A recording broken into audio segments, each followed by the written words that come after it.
বহা বহা বহা বহা বহা খাৰক বাবু আজি গুৰুৰ বিষয়ে অলপ লিখাচোন আজিৰ আপোনাৰ ক্লাছটো এই গুৰুৰ বিষয়ে কি হ'ব ছাৰ হৈছে মই কি লিখছা চাওঁ এনেকুৱা দিছোঁ পুৰা লিখি দিছোঁ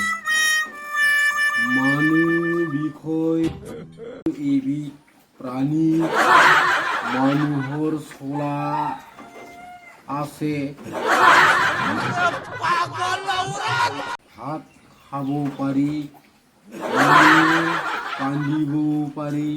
মানুহে হাঁহিব পাৰি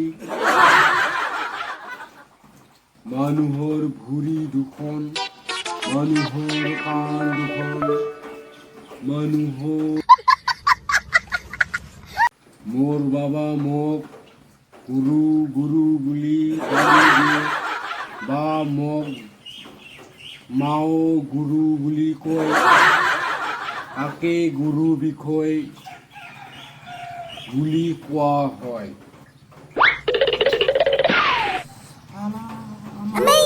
বাবাকে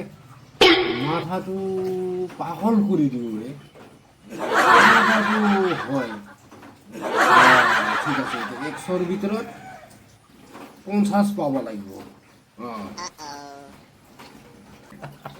এইবোৰ মাষ্টৰক এনেকৈ বাহ দিবা লাগে